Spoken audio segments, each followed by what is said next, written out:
एक महत्त्वाची बातमी आहे। रोहिणी खडसे शरद पवार यांच्या भेटीला पोहोचल्या। रोहिणी यांचा सध्या पती पोलीस कोठडीत आहे आणि याच पार्श्वभूमीवर काही चर्चा झाली आहे का शरद पवारांसोबत, अशी शक्यता वर्तवण्यात येते। तर रोहिणी खडसे शरद पवार यांच्या भेटीला पोहोचलेल्या आहेत। रोहिणी यांचा पती सध्या पोलीस कोठडीत आहे। तर रेव पार्टी प्रकरणात खेवलकर सध्या पोलीस कोठडीत आहे, चौकशी सुरू आहे आणि याच पार्श्वभूमीवर ही भेट आहे का अशी चर्चा सध्या सुरू झाली। अधिक अपडेट घेणार आहोत आमचे प्रतिनिधी रोहन कदम यांच्याकडून। रोहन, एकीकडे खेवलकर पोलीस कोठडीत आहे आणि आता रोहिणी खडसे शरद पवारांच्या भेटीला पोहोचलाय, काय या भेटीमागची कारण?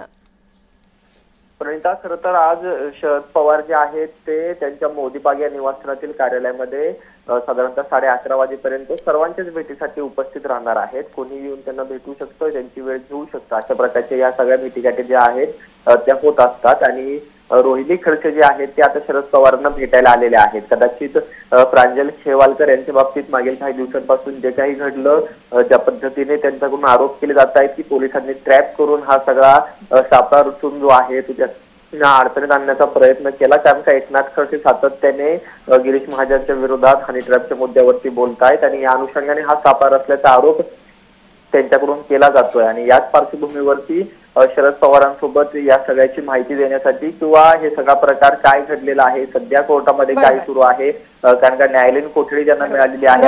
अधिक अपडेट तुमच्याकडनं घेत राहू। तुर्तास धन्यवाद या सविस्तर माहितीसाठी। तर रोहिणी खडसे यांनी शरद पवारांची भेट घेतलेली आहे, भेट घेण्यासाठी त्या पोहोचलेल्या आहे।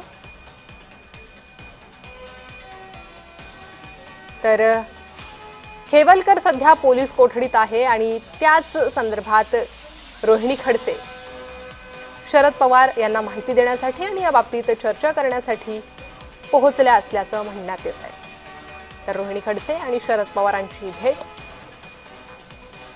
शरद पवारांच्या निवासस्थानी आहेत। रोहिणी खडसेंनी शरद पवारांची भेट घेतलेली आहे।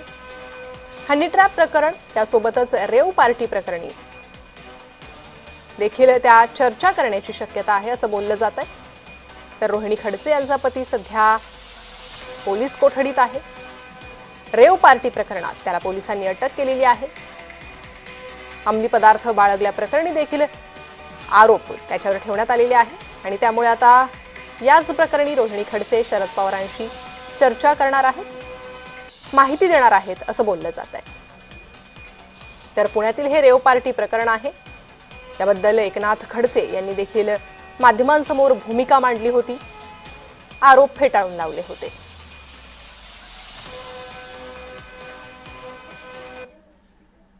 तर यवत इथं जमाव